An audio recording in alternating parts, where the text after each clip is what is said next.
We say things that don't mean anything, but thanks for listening. Yeah. Hello, everybody, and welcome to We Say Things, episode 290. We're getting there, Cinderin. Did you know that? 290. Did you know that we're ending on 300? Isn't that crazy? Is that the end? Yeah. That's a movie, right? That you're definitely going to recommend. What, 300? That was a pretty garbage movie. It did have an iconic scene, though, which I'm sure you've seen many a memes of, even if you haven't seen the movie, where he puts the guy pushed into the pit. That's right. Wow, look at you. Look at you. You exist as a human being. It's crazy. But don't worry, I haven't watched the movie. Oh, I'm not surprised. I wouldn't. Let's not get too excited. You know, it's gotten to the point where it's episode 290. Yeah. When do you think the first episode was? Like what year? What?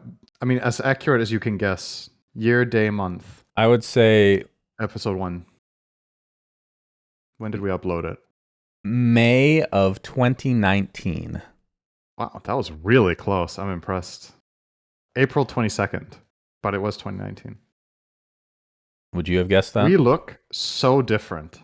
Oh boy.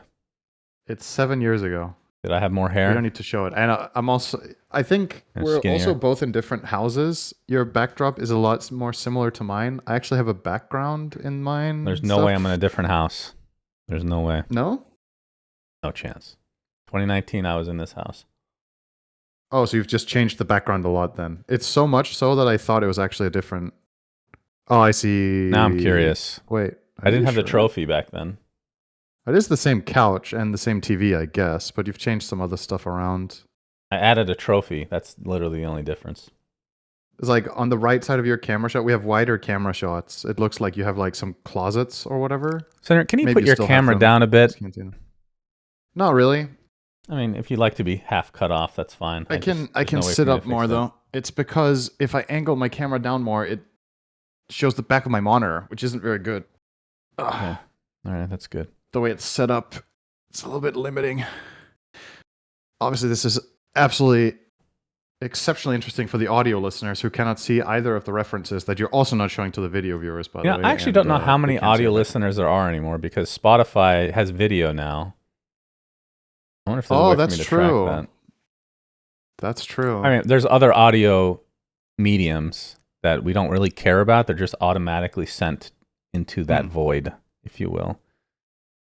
No offense to people that use anything that's not YouTube/Spotify. Okay. My skin looks so smooth, but my posture is even worse than now, which you'd think is impossible, but it just is. Okay. Welcome to episode 290, guys. Here are your patrons of the week. None other than Amish Toaster. If Cinderin pronounces this right, it will be Shacking. Crownfall Enjoyer, Disco Farm D, Dop, Empire of Dirt, Isaac Hansen, Anonymous, Malicious Damage, Pepperballs, Suns, Nugget Boy, STGC Daniel, T-Coil, The Mega Pope, Vlad, Let's Have Puppy on the Podcast, Wagyu Hater, Wooden Aftertaste, and moon craters never touched by sunlight can reach minus 240 Celsius. Colder than Pluto. Mr. Niebling. Wow. That's cool. That's crazy. Did you know Pluto is the name of a dog? Yeah, I did know that actually. Yeah. I consume television. What you thought I was going to say, was it? No. That's right. I did not. This is not on the outline. Sorry about that. A little switch up at the last minute. I have a SUNSfan recommends, and it's a weird one. It's a really weird one. All right. It's not a movie. It's not a book. It's not a TV show. It's not a game. Okay, wait. I want to guess what it is. You're not going to guess. I promise. Based on it being related to, I just said Pluto is a dog, and then you thought of it? No, I thought of it before that. Oh, I thought it was a cat toy. That's not close, but that would be funny. Yeah. Oh, okay. So before I do this, you should turn on the stream because it's a visual. Yeah, there's a visual element to it. Don't you worry. First of all, I know this is hard to believe. I'm not a doctor, so don't take my advice. Okay? But you didn't need to preface that. I don't take it in general. No, I just do that so I don't get sued. Nice. So, NA and stuff. I don't use much social media these days. I I think when I'm at events, you see me on Instagram a decent amount because there's so much time to kill. Generally, I don't like. I wake up, I'll go on Instagram for 5 to 10 minutes, and that's literally it. The rest of the day, if I'm on social media, which sometimes I do get lost on Reddit, that's the one exception, but anything else I don't. But having said that, and the reason for that is because I think it's just like horrible brain rot. I found a video of somebody doing something on Instagram that has helped me quite a bit, actually. And I was shocked that it was actually helpful and not just brain rot. So I've been having, I'm not saying this fixes all my issues, Cinderin, but it has been good. So I've been having a lot of issues with my neck, my shoulders. Part of it has to do, and you and I talked about this privately, about my setup being like my monitors are a little bit too low. Been getting like tension headaches a lot because of that. Like I'll take Advil like 2-3 times a week just to get rid of these freaking headaches. It's cut down dramatically now because of a stretch that I learned. Right. Okay. So I'm going to show you how to do this stretch. And if you're having issues with your neck, your shoulders, whatever, this could very well help. So,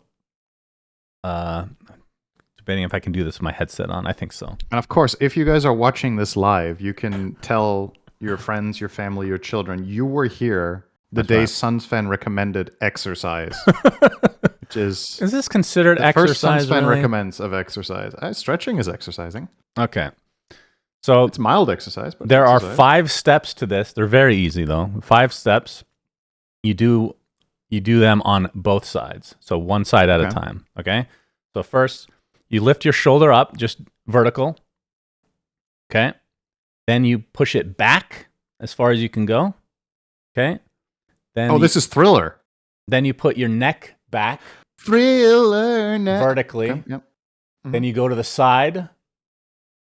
And then you tilt your chin to the opposite side until you feel a stretch. And then you hold it for 30 seconds, which I'm not going to do now. Okay. And then you do the other side. So shoulder up, shoulder back, neck to the side, and then point your chin to the opposite side. This side really, I can feel it much more on this side for whatever reason. Well, if you can feel it more on one side than the other, it probably means that it's because your setup isn't mirrored, right? If you have your secondary monitors on the right, you might be tilting your neck more to one side throughout the day. Yeah, possibly. Than the other. And then that side gets strained more. So you hold them for like 30, 40 seconds. And then when you're done, I feel the blood rushing back into my neck, and there's instant relief for issues back here. I do this like twice a day now, and it's god tier for me. So let me know if that is useful for anybody, because like I said, I'm not used to things on Instagram actually being beneficial for my mental / physical health. Great. So it's good. Very nice. How did you just randomly stumble upon that though? Because sometimes I'll click the neck cracking ASMR. Yeah, so my Instagram what's it called? The algorithm knows that I love cats and I love farting / belching videos constantly. That's right. But then occasionally I'll see an advertisement, which I guess they notice that I don't click on them, but for like a pillow for my neck or like things that help my neck, and then a video which wasn't an advertisement, it was just somebody talking about the stretch. So yeah. Nice. All right. That's my SUNSfan recommends. Thank you. That's a good recommendation. I can add to that if you guys are having pain in other parts of your body, there is generally stretches for almost anything, and recognizing that you have issues and then starting to do stretches can be very helpful. I was struggling with something recently too, and I started doing daily stretches, and it really helped. So, shockingly, the physiotherapists were right once again, Shannon. No, can't get past those guys. They know what they're talking about sometimes. I do need to fix my setup. It's hard to explain. It's very time consuming to fix my shit because I have 4 monitors and the thing is unbelievably heavy. So I have to dismantle it completely, do it one at a time. It's a pain in the ass. But so something that Susie has on her table that she bought some like what do you call it? You know, like the microphone arm I have? You have Yeah. a similar one, right? She bought that for monitors. So it's like these like strong attachments that you just either bolt or tighten to your table, and then you can like actually shift your monitors around a lot like a spider. Yeah, that's nice. It's like spider legs. Maybe that's useful. You could find that. You can get it for like multiple monitors and stuff. Good recommendation. That could be helpful. Maybe. I don't know if you have it already, then it's kind of pointless, right? But I mean, I have otherwise, something kind of similar. It's just it's so heavy. Anywho, let's get started with PGL Wallachia Season 8. That's right. Cinderman. Would you like to say the teams that are on this? Coming up in a week, no less. The games start on, I believe, the 18th?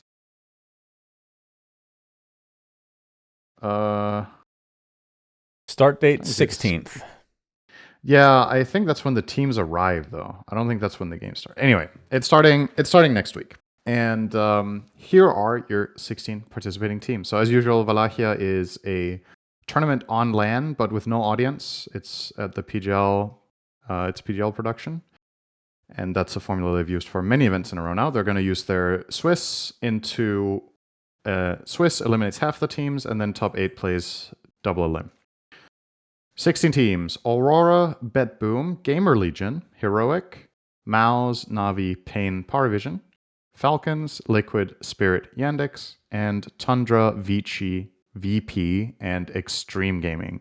So a couple of noteworthy names there in a way, not because, you know, the noteworthy names are generally the ones who are winning tournaments and are just there every time, but to me the noteworthy ones nowadays are the ones that are not always there, such as Gamer Legion and VP being there, which is going to be cool to see. And of course Vici Gaming, also not at every single tournament, but you and I both obviously big fans of, in particular, Bach, but also Y. And now Vici Gaming have XingQ as well. So this Tasty lineup treat. on paper, the remaining two players I didn't mention, XM and Shiro, this lineup on paper is like potentially title contending or top 3, but as usual, China just doesn't do very well most of the time. But That's the right. caliber of players is not the issue, I think. So, all right, let's think about some predictions, Shannon. Let's I have a surprise for you, Cinderin. Okay, all right. So I'm gonna send you this link. So check your Discord. Oh, is this a comeback mechanic? Nope. So we have a viewer named Rafi that created a website for us, where not just for us, for the community as well, where we can keep track of our predictions. If I click on PGL Wallachia, I can choose who I think is going to be first place, second place, third place, dark horse, white donkey, keeps track of the scores, and you guys can participate as well. This is not sponsored. He did this for free. He's just chilling. Awesome stuff. I will put the link to this in the description of the video. I'll put it on the stream as well, I guess. You do have to log in with like Google or whatever. I forget what the other choice is. I think it was Discord maybe. And it has seedings that he makes, I'm guessing? I'm trying to remember what he said. Seeding is... Was it Liquipedia? I mean, Liquipedia doesn't have seeding, do they? Liquipedia has a leaderboard for the pro teams based on tournament results. So he's probably using that as seeding, I would imagine. And then he makes maybe adjustments based on stand-ins or whatever. Mm-hmm. Oh, he says it's that Dota rankings. He just wrote. Okay, there we go. Perfect. Cool. All so right, you don't have to write down stuff anymore, Cinderin. Good job. We still need to keep track of what we did. Well, the past. And I still have to keep track of scores. This is a good note. You kind of sprung this on me out of nowhere, though. So I think today I will do like I've done all the other times, and then we can switch. What do you to mean? This. Why? Just log in with Google. What's the issue? Is it really that easy? Yes. All right, that's pretty sick. Okay, let's see. Good Lord. Well, I'm still noting down our scores. That's fine. We could also not do that, and I can just imagine what the scores are if you want. No, I'll take my lead. This is pretty elegant, though. That's nice. Okay, So Wallachia Season 8, we mentioned the teams. They're also on screen, which is cool. A longtime Twitch subscriber of mine actually had a really good suggestion for how we can improve this game, but I think we should do it for a potential next season so that we don't change the rules in the middle of it. But essentially it was you add like extra side games. It's based on, I believe it was a German football podcast where listeners send in challenges and then the hosts need to rate which player they think will complete that challenge. And then they get bonus points or lose points based on their prediction. So, for example, it could be, for Dota, it could be something like who gets the most CS, who plays the longest game, who this and that. You know, like old predictions that TI Battle Passes would have. Yeah. But we can just do that for the tournaments, and then you're like bidding points, and some challenges are worth more than others. And then that way it gets a lot more volatile, where you can gain a lot of points or lose a ton as well in any given tournament, depending on what risks you take. That sounded fun, but let's not do that this time, because you want to win, and that's fair. Of course, if we implement new mechanics, the reality of it is I'm scared of going into minus, okay? I'm sure you'll find a way to be just awful, regardless of what we add. So currently we're 10 to 21. Your top 3, Shannon. All right, so let's see.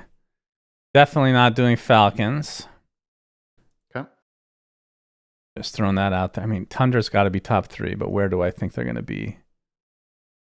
I mean, Wallachia, it feels like Yandex does well. Pretty consistent. I'm going to put Yandex at 3. Okay. I mean, I'm just going to pick Tundra to win. Okay. And then second place, what is Aurora's story right now? What are they up to? I mean, they're solid. Didn't they have like stand-ins for the last tournament or something? They did really well in Birmingham, and then the patch dropped, and they lost every game. Oh, but they right. 13-1 in groups. That's right. Yeah, they're done. So we won't be going for that with them. Okay. Man, now I kind of want to go for Falcons because, you know, they get on these patches real fast. Okay. I think Team Liquid is very dependent on patch. It's like the old Gaming Gladiators. God damn, this is hard. I'll do... Wait, what is Mouse's story? I mean, Mouse are 10th seed. They have a new 5th? Yeah, they have a new support. We're actually talking about that later in this episode, but they have a new 5. Okay. That is correct.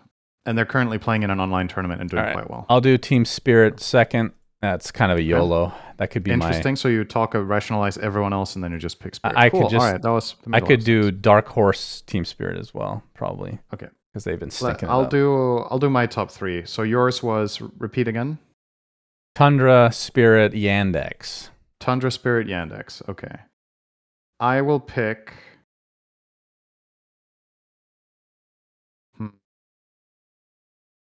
I'll do Aurora 3rd. And then I will do... That means they're last.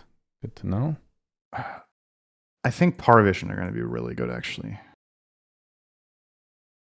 I'll do Parvision 2nd. And they are going to lose to...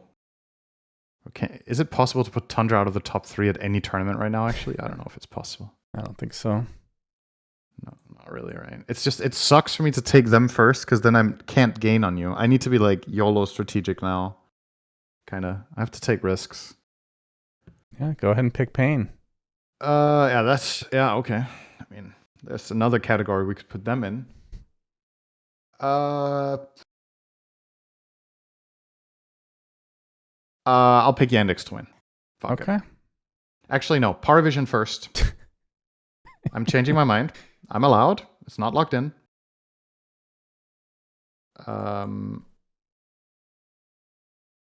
Oh, this is made in... I see. Okay, hang on. You can do it. So Parvision first. Tundra 2nd. Yandex 3rd. There we go. Okay. I changed my mind. I'm really tempted to do the old traditional Team Liquid White Donkey. Okay. Do we agree with the rules that this page sets, which is they finish 4+ places below their seed, or do you want to do our own rules? I think this is because like I don't think if it's a white donkey, if Liquid gets 7th, 8th, is it? Is that bad enough by how we usually go? Yeah, we could do it individually then. Okay. I'll write them down then. You know, dark horse. I'm picking Vici.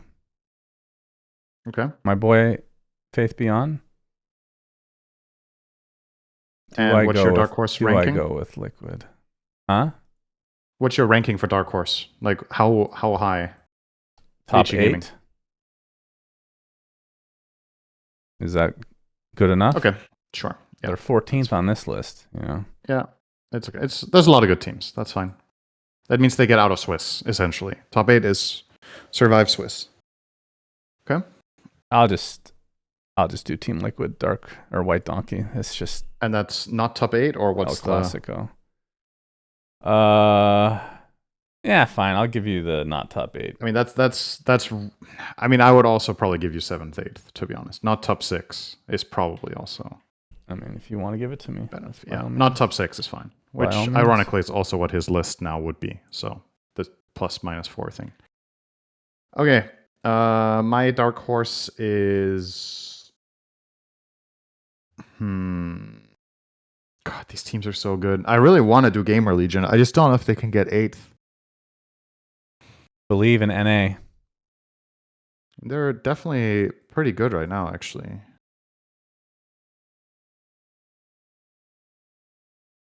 The problem is can I make a dark horse? Like, let's say Gamer Legion get 2-3. Can we do a dark horse with final score in Swiss where they don't make it out? And is that even a dark horse? You know, like if there's a clear bottom dog that's just easily worse than all the other teams and they get 2-3 in Swiss, that's overperforming, right? I'm not saying that's the case with them, just for an example. It's kind of boring, right? Yeah, I mean, if we had to pick a number that was consistent for dark horse, white donkey, instead of 4, I would say like 6 would be reasonable. Right. To set a number. That would still be, then Pain would technically still be a dark horse even by not making it out of the Swiss, but getting 2-3. But that also feels silly, so let's not do that. Let's just do top 8 for dark horse. Okay. Yeah, fuck it. Let's do Gamer Legion. Gamer Legion makes top 8. And my white donkey is...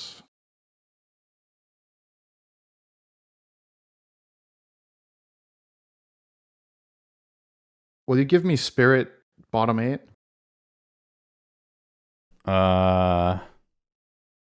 Only because you're behind. Horribly. I mean, you picked them to get 2nd place, right? Yeah, I don't think they're going to get 2nd place, though. Okay, so now you're just intentionally ruining it for yourself. I think they stink. But there's a chance that they figure it out. Okay. I mean, sure. Okay. I'll let you have it this time. Make it a little more interesting. So, your dark horse, Vici top 8, white donkey, Liquid not top 6, and my dark horse, Gamer Legion top 8, and white donkey, Spirit not top 8. All right. If it changes anything for you, Spirit are playing with a stand-in for Collapse, by the way. Oh my god, what? They have Batchik as a stand-in for Collapse. I actually read this earlier. Okay, I'm changing my Team Spirit. I hovered over this earlier too. Are you serious? You have them top... Yeah, Team Spirit stinks. They're not doing that. I mean, I wanted to pick somebody different is the problem. I mean, sure. It's always fine. Like Paravision, Liquid. You can do Aurora, you could do Bet Boom. I'll do Bet Boom, whatever. Bet Boom 2nd place? Sure. I mean, I don't think that's outside of the realm of possibility. All right, Bet Boom. Pretty likely. I think it's more likely than Spirit 2nd. I mean, it is. Now, without Collapse, Jesus. I think so. But some teams also just get like stand-in. Might as well not even show up to the tournament without Collapse. Good lord. Okay. Thanks for bringing that up. Appreciate that. That's right. No, fair play, Shannon. That's what I'm all about. Okay. Let's move on to the next tournament, which now could have influenced. Did you submit? Oh yeah, I need to press submit. You're right. There we go. So again, thanks to Rafi for setting this site up. You guys can use it. I'll put the link in the description, like I said, because there is a leaderboard, which he is the only member on the leaderboard right now. So, you could do it per tournament as well. Very cool. And there's a link to the podcast on the site. I mean, that's right. Look at that. in case you Look at stumble that. upon this without knowing about the podcast. Which let's let this blow up so that that actually becomes a thing, right? Yeah, I found this on Instagram the other day. This prediction page. Oh, that's a podcast. All right, next up, next tournament. This one is ongoing. We have not done predictions for this one because it is an online tier 2 tournament with fewer teams. We don't do predictions for everything. But I did want to briefly talk about this series. It's called Premier Series. And the reason I'm bringing it up is that this is a little bit of insight into power levels of some teams heading into Wallachia. You can go back and revise if you want. I actually don't think you're going to change anything based on this, but just in case. So this is a special tournament format where 5 teams are invited to stage 2, and then 10 teams play for 3 spots in phase 2. So this is how it goes. There's 2 groups of 5. First place from each group advances together with the 5 invites. That's 7 total teams. And then the second place from each group plays a decider for the third spot in that top 8, if you will. Invited teams, Spirit, Liquid, Parivision, Heroic, and Mouse. And then in the groups, we had Gamer Legion, Yellow Submarine, Zero Tenacity, One Win Team, and VP Prodigy. And in Group B, we had Enigma Galaxy, Liga Team, Pipsqueak +4, Virtus Pro, and Power Rangers. And the respective groups, Gamer Legion won Group A 4-0, Enigma Galaxy won Group B 3-1, and then Liga played versus Yellow Submarine for the last spot, and that one went to Liga. So that gives us our top 8, and this is how it's gone so far. So the tournament isn't concluded yet. I just wanted to, once again, just give a little bit of an update. Parivision is smashing it completely. They haven't lost a game, and not only that, their games are pretty short. Like, they 2-0'd Gamer Legion. That was seemingly the longest series and the hardest challenge. Then they 2-0'd Enigma Galaxy, and now today they 2-0'd Mouse. Seems like Parivision's average game time in this term is like 35 minutes, which is pretty short in this patch.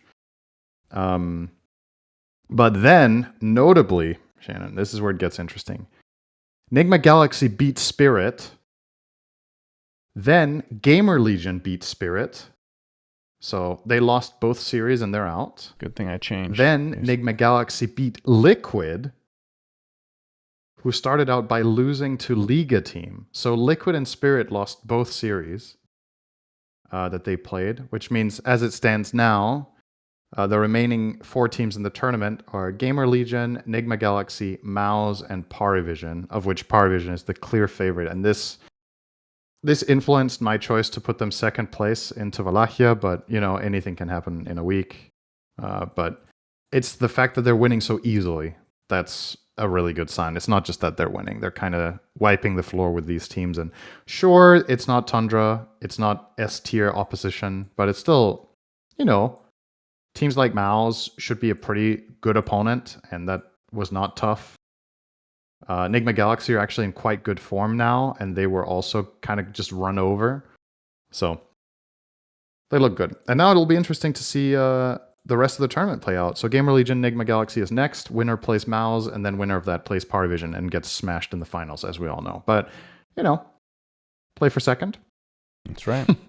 Maybe someone will rise to the occasion. We'll see. But they are the best so far. Does that change anything for you in your predictions? No, I've already locked it in anyway. Yeah. Cool. Okay. What I did want to quickly mention is in this tournament, Nigma are playing with Noob mid and Davai offlane. We've talked about that in a previous episode, that they got Davai for the offlane. What I think we didn't mention is that Gamer Legion have picked up Ghost as carry. Which many considered one of the dumbest roster moves in the last year, was that Nigma did not keep him.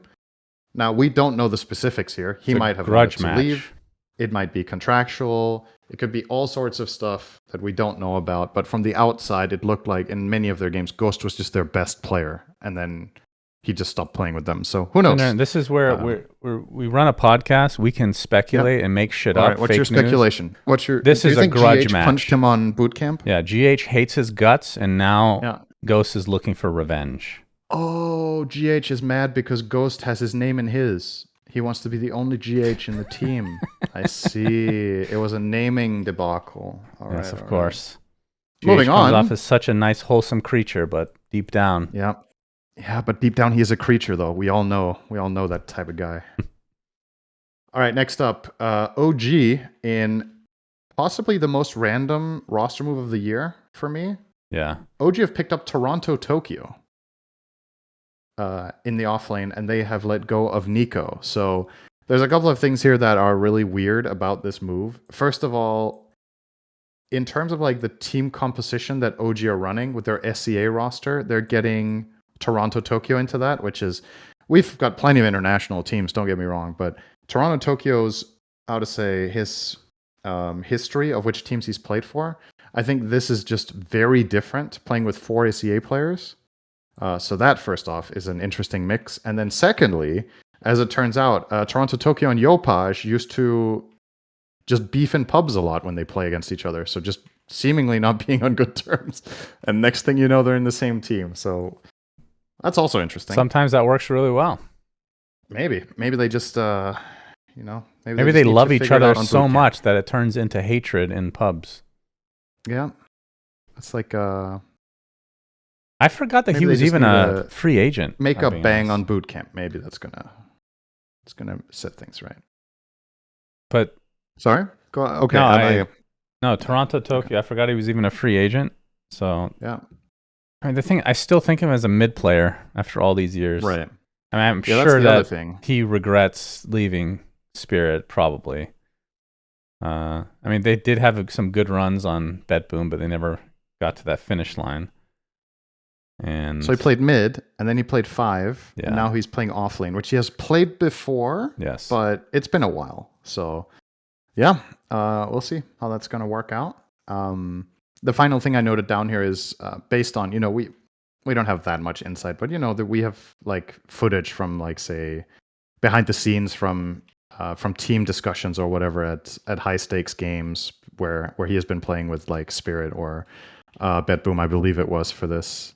There's like a clip or two where he's pretty hot-headed. I think mainly he was discussing with Nightfall, if I remember correctly.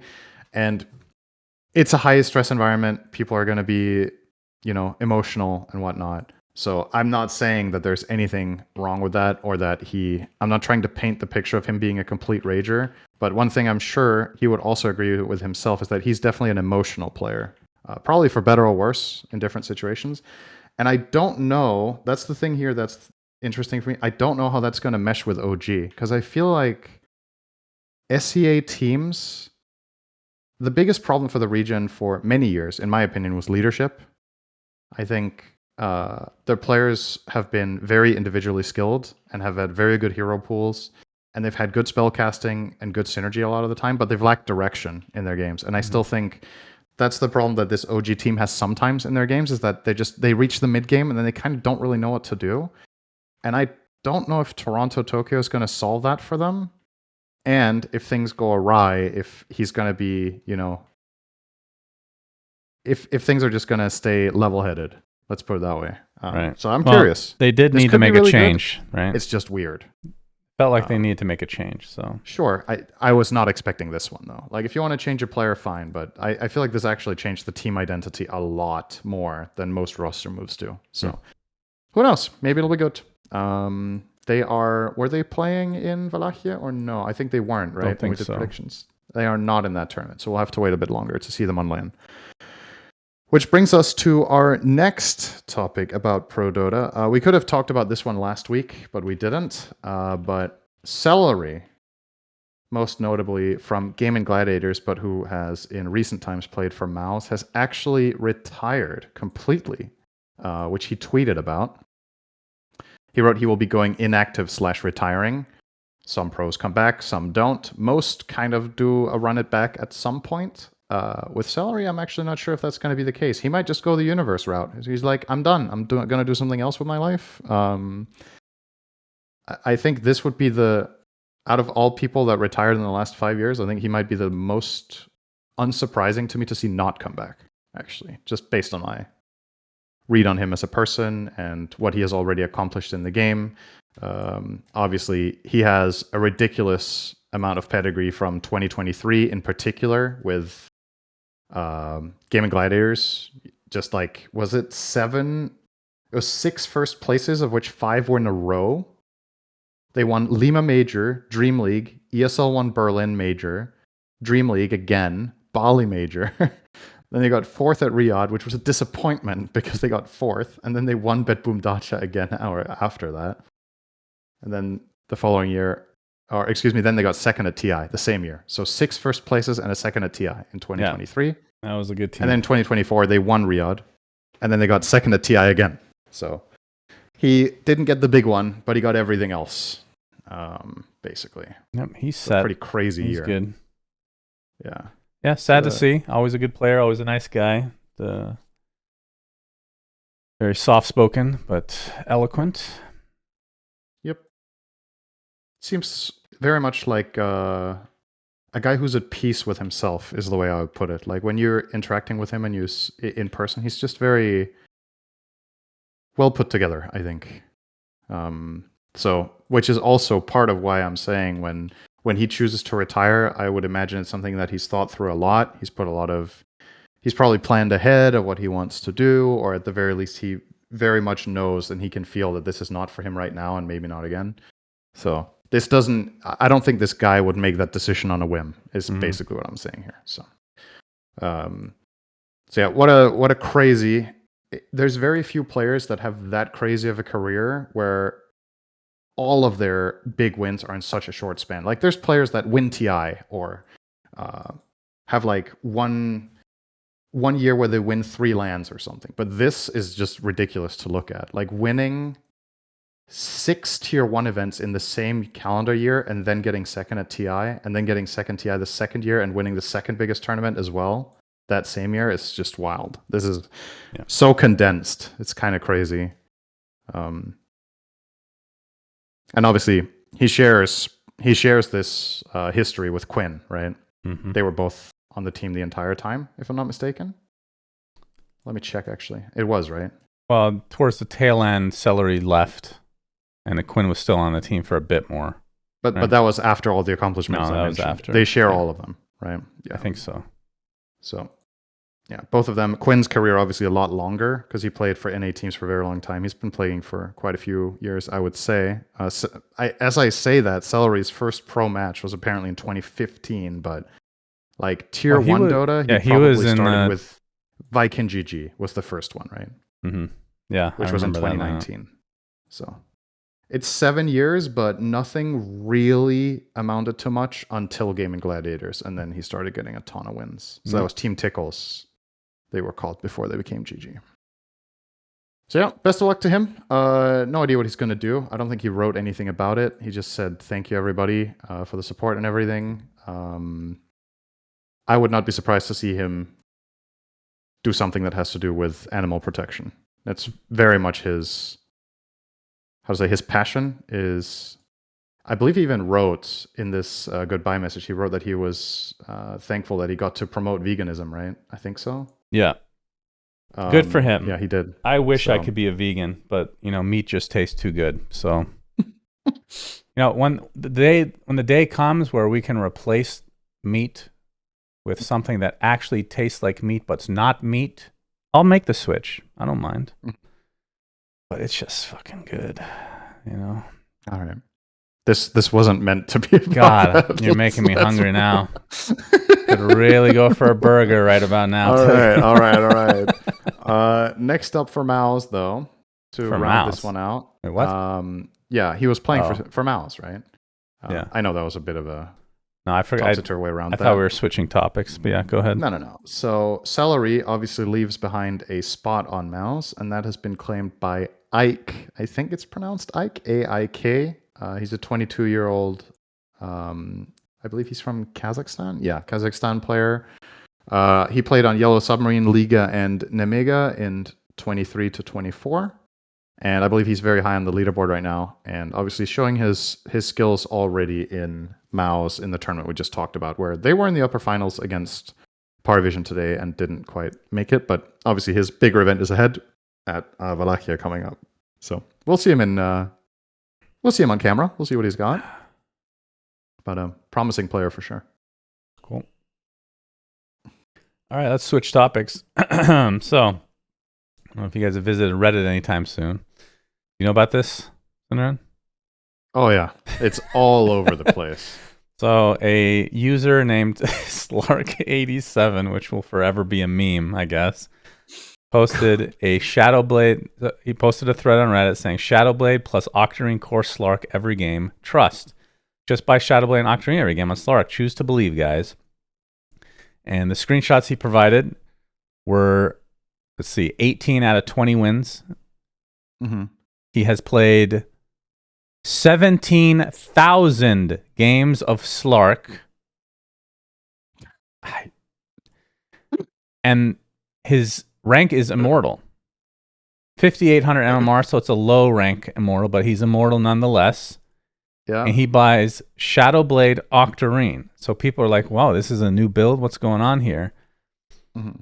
And eventually, and it's got some traction, and eventually somebody made a comment, what's up with your dewarding?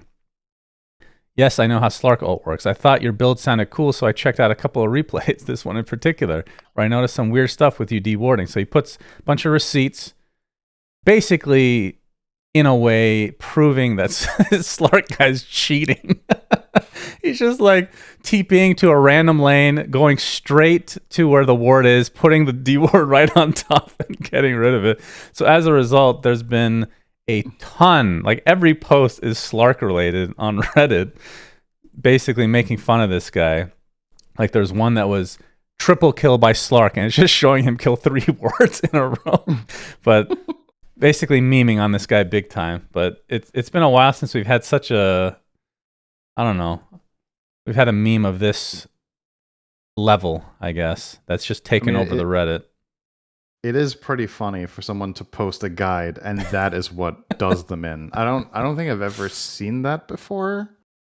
So yeah, that's wow. Okay, I don't even know where to start with this. Like, I'm trying to imagine what type of person plays 17,000 games of the same hero. Then in that subset of people, I'm thinking of how likely am I to get along with the guy who plays Slark, and in what percentile of that clearly unusual group of people that does this, he has to be in like the bottom 10%, right?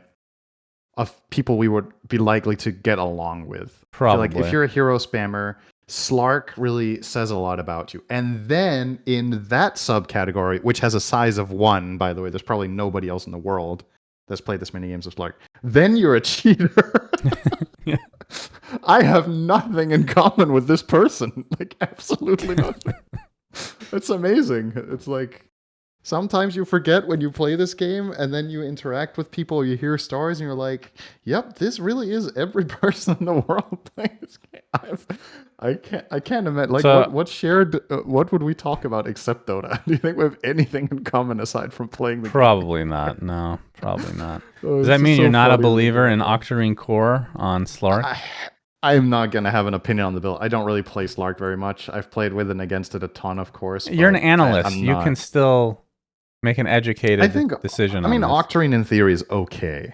I don't think it's anything spectacular. Shadowblade's fine. It's been good for many years on the hero. That's not unusual at all. But in this screenshot, he went 29-0 with Shadowblade. Pretty easy to do when the enemy can't see you. True. Well, when you can see them all the time. He went Phase Boots, Lincolns, Octarine, Silver Edge. So basically no damage. 29 kills? That's absurd, actually. What did he buy Lincolns for in this game, Shannon? He's playing against Visage, Clinks, Abaddon, Ogre, Lion. Ogre, Lion, I guess. Yeah, Lion can proc it with Mana Drain.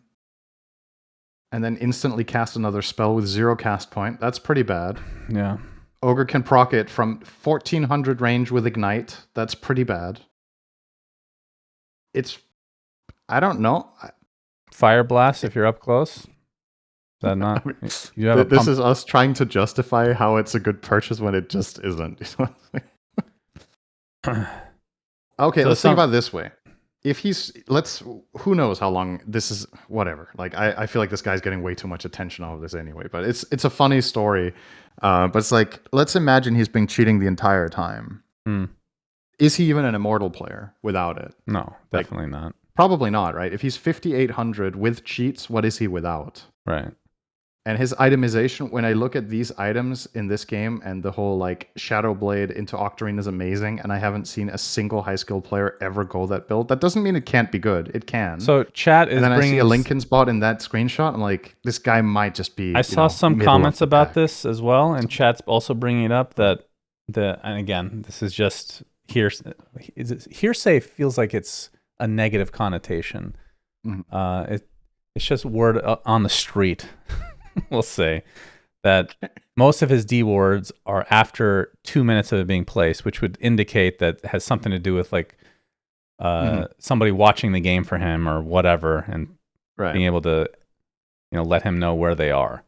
So for me, whether there is an actual program he's using that shows him where the wards are, or if somebody's just telling him, that I don't see any difference between the two. It's literally the same to me. It is cheating, regardless. The main difference is the impact of the cheat, right? I 100% agree. I mean, both are cheating, so you can call it what you want. It's cheating, but the difference is if you are either yourself running a second monitor and a second account and watching your own game or something to see it on a delay and then see it from the enemy perspective, or if it's a friend of yours that's watching, whether it's a 2-person or 1-person operation, the main difference is it's the 2-minute delay, right? So then at the very least, all of your cheating is not live per se. The wards have 2 minutes of lifetime, but like if you consistently have that information advantage in every game, that has to amount to hundreds, if not over 1,000 MMR, I would think. Just that one advantage.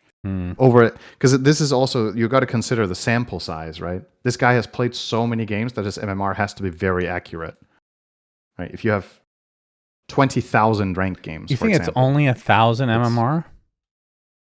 it's hard to say. There's so much in Dota that is about contextual awareness, not just with vision, but like again, you just look at the itemization, and I don't want to draw way too many conclusions based on one screenshot, but like understanding what items to buy when, understanding when your hero is strong, understanding when the enemy heroes are strong. Can you fight now? Should you fight now? Is it a good idea to do this or that, or play the map in different ways? And obviously, you have a shortcut to some of those pieces of information because you remove wards, so it's harder for the enemy team to gank you. But that doesn't inherently make it easier for you to make the correct decisions about what items you should buy against the enemy lineup, right? If that's the only information he has is where wards are, then he has to make the same decisions everybody else does about clever item purchases or when he is strong. That doesn't change, right? So I don't know. It's an interesting thought experiment. Like let's imagine like a world-class player, one of the top 10, and you give them the ability to deward every ward after 2 minutes. How high do you think they will go comparatively? I think anyone in the top 10 would make rank 1 without question from that alone, but I don't know what the ceiling would be for rating. It is interesting. It's kind of interesting to think about. I'd be interested to learn how he's cheating, though, because I mean, it's obviously it's not some guy watching the games for him. Like, obviously, he has something going on where, like, even if you're watching your own games, you're not going to see the other team's wards. So there's some element to it that we don't know about. I don't know. Yeah. Anyway, that's that story. I personally don't want to give it any more attention, but it was literally, like you said, it was all over Reddit. It's like the talk of the Dota scene right now in terms of fans, and it's a good way for people if you go to the subreddit and you're like, what the fuck are all these memes about? Now you guys know. That's the origin of why everything you see on your front page is about fucking Slark. This will be run into the ground in 2 more days, I hope. I feel like it's already too much, but it is. That's how it goes. How long was this game he was playing? He still has a tier 1 neutral. It was 35 minutes. What the fuck? What? Oh yeah, Duelist gloves, very good. I mean, they're, for what it's worth, they're pretty good on Slark, actually. That's a good item. And this tier 1, though. Come on. It's attack speed. Attack speed is the best stat on Slark. So all right, next, ESL has updated their co-streaming guidelines. There was a big post on the Counter-Strike subreddit about this. And, oh boy, I should have found the exact line that matters here. The TLDR is when you're co-streaming, you have to actually be watching the stream. You can't like be alt-tabbing, doing other games. You need to have your attention on, or at least your stream, showing what's happening the actual stream. And of course, now streamers are not too happy about this, Cinder. And I was wondering if you had a take on it, because to me, pro players and streamers are in the similar, and this is not, I don't watch co-streams in Dota, so I actually don't know how it works. So maybe you can educate me. But for me, pro players and streamers are generally like, they're the creme de la creme in terms of they make more money than anybody else. And just like the NBA shows, Cinder, because we're both huge fans, the more money you make, the more spoiled you become. And that is my sentiments, is pro players and streamers are very spoiled in general. So the way most co-streaming goes is, or let's split it up. Some co-streaming is where the TO specifically contacts streamers because they want to have them co-broadcast the tournament, because it could be in the interest of the TO to have all of those viewers as part of a package when they're selling, for example, selling sponsorships, right? That they can also.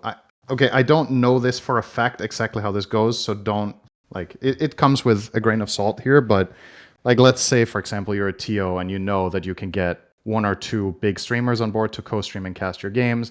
I would imagine that goes into negotiations for sponsorship amounts, because you know that there's a big chunk of viewership that will be watching this pro or ex-pro or high-rated streamer, whatever, watch the stream, and then those images will also be in the co-streamer stream. That's part of what it says here in this whole co-streaming in the rule set, is that you have to show the stream that you're watching, so that specific things are visible and you're not allowed to block them out, right? Like, let's say the stream has a sponsor that's in the image. You can't just put another sponsor over it and block it, right? So that means there's eyes on that. You can't have your webcam be too big. It says it needs to occupy 5% or less than the total on-screen space, so that people can see the original broadcast in its entirety, more or less, etc., etc. Where is Section 4? Sorry? Is this what they're referring to, this picture down here? It says strict 5% picture-in-picture, see Section 4. This webcam here is how big they want it? No. Oh, this webcam here. I see. Okay. That's reasonable. So like, you need to mainly showcase. And I mean, whatever this is, it's, ESL have a product, and if there's regulations about co-streaming, that is what it is. About whether streamers are spoiled or whatnot for the terms that they have, honestly, I don't know these terms in enough detail to say whether they have any right to be upset with this. And I don't know what deals are negotiated for how much money the streamers get from co-streaming. Yeah, and I don't know the reaction. I don't know the reaction from Dota streamers either. Maybe they're fine with this. I have no clue. I just know from the Counter-Strike subreddit there's a bit of dissension, I guess. And the other thing is, I don't know how big the changes are, because ESL already had something like this. Maybe they didn't have an official rule book, but I'm sure that whoever was co-streaming with ESL, there were guidelines that had to be followed, or you would take off. Because like, they can't just have people openly co-stream their tournament and then they can do whatever the fuck they want, right? Like, they're obviously going to have some limitations about how it reflects on their partners and on their product if people just go around saying really egregious shit, or just blocking out sponsorships, or plastering their webcam over the entirety of the screen and then tangentially watching the thing that they're streaming, right? So I feel like this is probably something that ESL are doing because there's been 1 or 2 incidents where things have been egregious, and now they're just thinking, how can we streamline this so we have something to refer to for everyone to see? And so it's very clear what our stance is. And ultimately, they're the ones running a tournament. They're the ones broadcasting it. They have the broadcasting rights. In any, let's say, TV setting, this thing wouldn't be necessary because you can't co-stream that. Yeah. Like, it's a fucking broadcast that there's somebody some owns, exceptions. right? People have been, man, I wish I could do this. They've been streaming NBA games occasionally when it's on Amazon Prime. Oh yeah, but that's where the connection with Twitch. Right. So it's a cooperation where it's on a streaming service, but you can't just, like, let's say somebody has the rights to show a football match on TV. Then you can't just, as another TV channel, put a TV in the corner that's watching that TV channel and then commentate it yourself. Right. Like, you can't just do that because you don't have, which is a shame. Own the rights. That would make TV much more digestible. I'm not here to advocate for exclusivity like that. I don't really have a very strong opinion, but when it comes to stuff like this, I just think if you're making stuff like this, if you have rules, if you have guidelines for you, I personally don't think this being public is a bad thing. I think ESL making guidelines and writing them out, and then if they're stupid, then people can criticize them and hopefully they get changed. But just having this easily accessible for people to understand what's going on, I think, is a good thing for the ecosystem in general. Yep. And for the audience to just get what's going on, right? I think at the end of the day, this for the streamer, like it's been a win-win. Like they're getting free content, they're getting money in some cases, like they get paid to co-stream. Right. So yeah, I don't see really a reason to be upset. And again, not calling any Dota streamers. I don't even think I've even watched a Dota co-stream before. I don't even know how they go generally. Maybe I've watched a bit of Gork from time to time, like when I'm not at the tournament itself. But I saw this on Counter-Strike, and there was some polarization, let's say. Did you think the takes for or against were good, the ones you saw? Like, was there anything that stood out? We were like, wow, that's a really good point, or wow, what a dork, you know? I mean, I would say Reddit in general was in favor of this. So okay, and it was more about how the streamers would not be happy, essentially. Right. I mean, you know, if you've had access to how do you call this? If you've had access to the Hanging Gardens of Babylon, and then you get put in a slightly worse place that's still great, you're probably like, but I want the Hanging Gardens of Babylon. What an analogy! Wow. Well, thank you so much, Shannon. You know, I read somewhere that the Gardens of Babylon may never have actually existed. What do you think about that? Does that ruin your perception of the Gardens of Babylon? I mean, it does ruin my analogy a bit because I do think the co-streaming did exist. Yeah, it did. So that's not a great analogy. It's like saying this is like the moon landing. We did learn a lot more after we streamed about the moon landing. And there will be a future actual moon landing, you know, little correction there. Oh my God. Okay, I don't want to... There was this video of... Okay, I'm not going to get into it, but there's this video of the astronauts being congratulated by... He who must not be named, President of the United States. Right. And they did not want to talk to him. It was so obvious.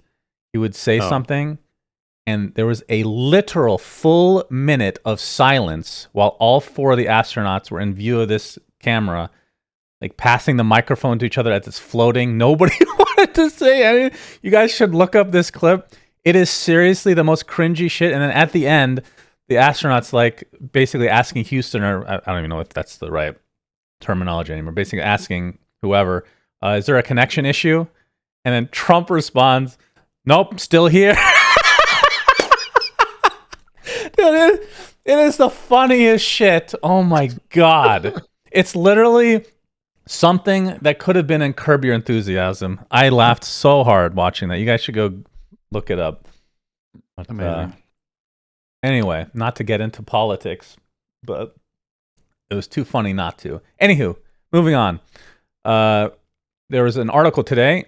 Steam files suggest Valve is developing internal Steam GPT AI bot aimed at tackling customer support tickets and CS2 anti-cheat. Cinderin, you brought this up as a potential benefit of AI way back in the day. Of course, that's right. CS, in my experience, which is not up to date anymore, rampant cheaters at the higher MMRs that were never really punished. Occasionally they'd have like these waves where they ban people. Then they would just cheat at the lower levels until they got to the higher levels and then just sit there. Well, yeah, what do you think? Well, if I recall correctly what I said years ago at this point, I don't know how many years ago it was, maybe 3. There was this idea that you could train an algorithm to actually be able to detect behavior that was either inhuman in terms of, let's say, something in CS. I think it's more obvious in a lot of cases than in Dota, with like inhuman reaction times or movement that is not really possible with that level of precision or whatever, because you have such an insane data set to train it against. The thing that I'm always worried about with stuff like this is false positives or false negatives. And that's why I think you need to have very, very, very strong confidence when you're implementing something like this, that it's essentially almost flawless, which I think is really hard, especially with everything you hear about. I mean, what you've heard about AI recently, especially with the development, now that it gets more widespread, I just think a lot of the AI implementations are just fucking bad. That's why I think it gets a worse rep than what the potential of the technology is, if that makes sense. I just think it's really hard to make it good, but if you do, I think as a potential tool for anti-cheat, I think it's kind of interesting. I think it's also interesting as an idea of how to combat smurfing in games, where it's like, I had this idea that if you gave an algorithm a clip of a player that played Dota of like 5 minutes, I have this idea that it's possible to place the player within 1,000 MMR span. Like just from 5 minutes. Camera movements, what they do, what they focus on, how they cast their spells, how they press the buttons, manage resources, all of this stuff. I think in CS it would be even easier. I think CS is an easier game to do this in.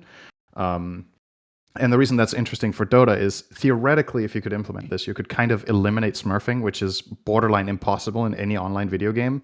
People always say, hey man, Valve are doing nothing, or this and that are doing nothing. But at the end of the day, literally any multiplayer game you play, there's smurfs.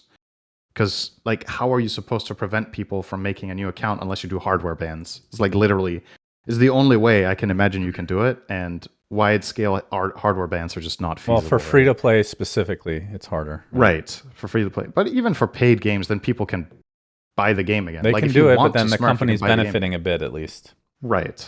But theoretically, there might be a world where you can train and just use a ridiculous sample of games played to see patterns in. I mean, in it's how almost like play, they could look at the 17,000 Slark games that Slark 87 played and analyze what cheating looks That's like, right. and go from there. That's a good sample size to start with, I think. Yeah, if that gets white lit, I think we're fucked, because then I think this AI is not gonna ban anything.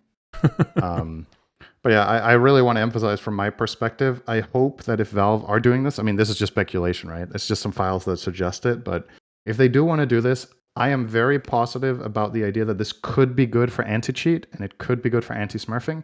I don't like it for customer support. I feel like other implementations we've seen of customer support with AI just sucks, man. Yep, it's like, they sure do. You want to talk to a person that understands what position you're in and understands the human element. And I feel like training that with a tool for customer support, it's also, again, it's the whole thing with how accurate it is. I think accuracy is really important when it comes to that, because essentially it could be your account got hacked, or you lost something really valuable to yourself, or there's a game that you wanted to gift to a friend that was really important and it's not working, like whatever it is. You really want someone who can. I mean, it's not AI, I don't think. Maybe it is, but like DoorDash has an automated system almost, where if an order doesn't come or something's wrong with the order, they just like credit you immediately. Like it's super fast. I don't know if that's possible with like Steam related stuff. Maybe for some basic issues, but yeah, generally, even when you're calling a number and there's no human to talk to, it's very frustrating, very annoying. But maybe there's a point where it becomes better. I mean, there must be, right? I mean, it could also be that this is maybe overly optimistic, where the implementation is only for some cases that are so automatable that you can use AI for them, and then you don't use it for the rest. Where it's like something that's clear cut. This is a simple issue. We have a simple solution. Like imagine you call a call center, and the first thing they always are, you call your ISP or whatever, and they're like, "Have you tried turning it off and on again?" Like if we're at that level where it's like, number one, first step to this problem, I know the solution to. I can ask, I can implement, and if it works, great. If not, I'll send you to a human or whatever. Maybe there's something there where you could just take workload off people so they can focus on more complex tasks, rather than stacking up all sorts of basic stuff that they kind of just that they have to grind through to get to the ones where people need some more elaborate help. Maybe, but I don't know. I'm just not optimistic about this implementation, but much more so about the cheating / smurfing one, because I feel like that's something a machine can learn way better than how to talk to people. So I don't know if things have changed at Valve, so I'm going to tell you a little something that used to be a thing. Again, let's say I'm outdated by like 5 years, but generally people that work on the Steam team that are like Steam support, That is either Right. where you start your career or where you end your career. And when I say when you end your career, like obviously starting your career, that's your starting point, and then you can move up if you do well, whatever. Ending your career, I'm not going to make examples. I actually have literal examples of this, but you fuck up at Valve, and for whatever reason, they can't fire you or they won't fire you. They just put you on the Steam support team and you quit. That's how a lot of it goes. So I can see that not being a desirable position where they would want to replace that with AI. I can understand that. Whether they can do it, I don't know. It's also my whole angle with AI is not the perspective of how can this replace people. It's how can this make people do either the same task better, or how can it allow them to streamline their focus in a way that makes the product better for the consumer, right? So I don't want AI bots to come in and replace the Steam support team, because I think that's horrible. I think it's bad for them. I think it's bad for the customer. But what could be good for the customer is if there's like some symbiotic relation between AI and people where they help people do a better job. Right. But isn't the point of tough technology, in theory, and this is not what's happening right now, which is kind of the issue, is to do stuff that people don't want to do.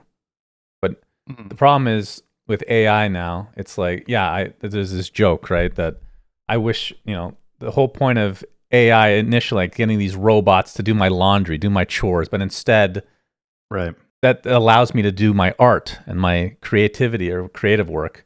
It's the literal opposite. They're doing my art now, so I can still have to do my fucking laundry, right? That's the whole idea where if you're replacing these people at the Steam support, the question is, do they have a job elsewhere in Valve? Right? Because Valve doesn't hire many people. That's the thing. If it allows the support team to focus on other stuff that's either more interesting to them or better for them or better for the company or them at the same time, which is obviously great when you can align that, that's fine. But because if it's this stepping stone, aside from all that, it's also, is this better for the customer? No, initially it definitely will not be. No, initially. So, but there's a threshold probably where it gets to that point. But if this is like the stepping stone that you, like if you're at Valve and it's a stepping stone from place A to place B, where B is where you want to end up, don't you have to replace, if let's say you replace everybody on the Steam team with AI, don't you have to have a starting point still? So in theory, that could be beneficial for the employees as well, but it's all dependent on specifics, I guess. I mean, it's also about skill set, right? Like, let's say you're working on Steam support and you do not have the skill set to do something else at Valve because you're not educated in it or it's not your forte or whatever. As we know, Valve have a very, very high floor for getting into the company in the first place. Yeah. So, like, there's probably some people working on Steam support that are there because they're really good at doing support work, but they might not be good programmers. So then they're not, quote unquote, moving up or moving to a different department. Then they're just like obsolete, right? And this is just looking at Valve. Valve is like one of the, this is one of the companies where it has the smallest internal impact because they have so few employees compared to a lot of other companies with like thousands or tens of thousands or hundreds of thousands of people. But if you imagine something like this was a success and it gets wide implementation across other companies, then all of a sudden we're talking huge amounts of unemployment. It's AI is a complex topic, man. I'm not going to pretend I know a lot about it. I am just a skeptic, as we've established. But you'll be happy to finish off with this next topic, Cinderin. Okay, let's do that. Which is one that we have had on the list for weeks, so it's really old. But OpenAI, you guys remember Sora, which is the video creation thing that we used once, and I don't think either of us ever visited the site once after that. I don't think I've ever done it. They signed a huge deal with Disney. We did mention that at some point. They're just getting rid of it entirely. I love this photo they have here. It's just a guy on a horse who's on another horse. Like, it's actually perfect for this podcast. But it was. I mean, was that like a year? That was like just a year, I think. And we were questioning what people will use this for and what benefits. And I was obviously more, I don't think I was particularly optimistic about the video portion of things. I'm just more optimistic about AI in general, which has been toned down a bit. It's because everybody's just forcing it down your throat, which in a lot of cases is just completely useless bullshit. But for this one in particular, like I don't think either of us could think of a thing that, like, how does this benefit society at all? It just doesn't, right? I don't understand. Okay, so can you TLDR? I've looked over this. Can you TLDR to me what actually happened? So they sign a multi-billion-dollar deal with Disney, and then they just axe the product. How does that work when you've paid this much for a deal as Disney, right? Well, I mean, I'm sure there's stuff in the contract that they'll get their money back, but I think they're just giving up on the technology. I think what's happening Disney were here hopeful is they could use it, and then they just that's it. I nothing. don't understand why Disney got involved to begin with. If I'm being honest, I have no clue how they benefit at all. But unless they're trying to get ahead of people using Disney, like making Disney shit anyway. But I don't know. Right. I think what's happening is OpenAI is struggling. They've branched out too much, and now they're trying to focus on the things that will allow them to survive as a company. I think they've spread themselves too thin. And yeah, back to the basics, as it were, because I think with Gemini making such a huge splash now, I think it's really cut into, I don't know what the numbers are, but I wouldn't be surprised. I mean, when you Google anything now, it uses Gemini, right? So yeah, OpenAI is struggling. I think they're focusing on, which I don't think this is going to go well. I think one of their main focuses is browser. They're making a browser. Okay. I don't know any specifics about it. So yeah, I don't know what's going on anymore. Feels like everybody's trying to get on this AI train. The big AI companies are starting to tone it down a bit. This video creation was, I mean, in a vacuum was hilarious, but fucking useless and potentially very harmful, right? Yeah. But there was an AI generated video, which I will not link, many by Iran, actually, recently with Legos. And it's a rap song. It is the funniest shit. Oh my God. But brain rot is real, Cinderin. It is real. Yeah, it's also one of those things where stuff that AI makes right now that is hilarious because of either how bad or how bizarre or how like ridiculous it is. I feel like there's diminishing returns on that, where if that's what your technology does and that's funny right now, over time it's going to be less and less interesting because there's not the human element, and the whole holy shit, this is so stupid factor starts, you know. You're not going to find that funny forever, and that's what's kind of more cool about human-made stuff, I would say, is that I think the ingenuity AI of it is a lot more... from a tech standpoint, though, like using it to brainstorm, using it as a replacement for Google, as long as you realize that it's going to be confidently incorrect. Like if I'm Googling something, I'm going to still check my sources because who knows what I'm clicking on. Right. AI, like ChatGPT, I don't look at it any differently, except it's just disguised under this confidently incorrect persona, right? You still need to check your sources, but for a lot of those everyday tasks or everyday things I want to search, it's very useful. I think from a coding perspective, extremely useful. I've heard programmers say it's very useful. Yeah, it saves so much time not doing this mundane task. I mean, that's what it's supposed to be for. It's just doing stuff that's mundane, that is repeatable, that you can just have them do automatically. Just automate it to make your life easier. Like that's the whole point of it, right? I feel like it's branched off into this fucking ridiculous. I don't know even how to describe what we're seeing these days, but it's weird. It's definitely very nuanced. It feels like I think there are some people out there that are just very pro AI or very anti AI, almost like they're playing on a team. And I think this technology is just a lot more complex than that. I think the potential is very high. I think the current implementation on average for me is a net negative. But that doesn't mean down the line with more time and more iteration on it, etc., that it can't become a net positive. and I also kind of don't really want to look at it through the scope of, is this a net positive in the world, where it's like it might do some really good things and then do some truly atrocious things, then it might still be a net positive. But do you want that, right? Like if I think it's not necessarily better than what we have if it's just a little improvement on average, if that makes sense. If the bads are really bad. I mean, that's the thing. Like when we were talking about this initially, like 2 years ago or whenever it was, I was obviously a lot more optimistic than I am now.